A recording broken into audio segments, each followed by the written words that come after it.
Hello friend, नमस्ते प्रणाम। मैं हूँ आपकी वंदना। स्वागत करती हूँ मुनीता राजगीत संगीत के चैनल पे आप सभी का।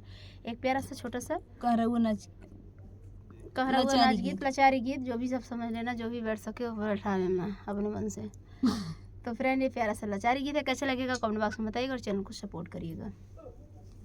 गिर गईले कनवा के बाली की है सखी ना मिले हाली। गिर गईले कनवा के बाली की है सखी ना मिले हाली। बागा भी खोजे बगीचा भी खोजे, बागा भी खोजे बगीचा भी खोजे। की हेरिया ने बुलाऊ के यारी की है सखी ना मिले हाली।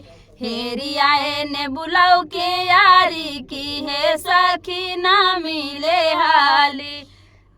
गिर गईले कनवा के बाली की है सखी ना मिले हाली। गिर गईले कनवा के बाली की है सखी ना मिले हाली। कुआना भी खोजे जगतिया भी खोजे, कुआना भी खोजे जगतिया भी खोजे। हो खोजी अले घड़ी लौके यारी की है सखी ना मिले हाली। खोजी आए घड़ी लौके यारी की है सखी ना मिले हाली। गिर गईले कनवा के बाली की है सखी ना मिले हाली। गिर गईले कनवा के बाली की है सखी ना मिले हाली। महला भी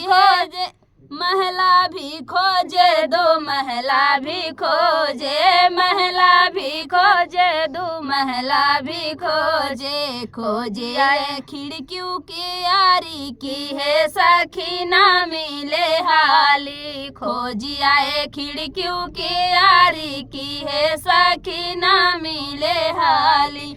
गिर गईले कनवा के बाली की है सखी ना मिले हाली। गिर गईले कनवा के बाली की है सखी ना मिले हाली। तो फ्रेंड, गीत कैसा लगा कमेंट बॉक्स में बताना। फिर मिलते किसी नए गाने से, तब तक के लिए बाय बाय दोस्तों। आप लोग से रिक्वेस्ट है कि इस चैनल को ज़्यादा से ज़्यादा सपोर्ट करिए और ढेर सारा प्यारा आशीर्वाद दीजिए। बहुत बहुत धन्यवाद।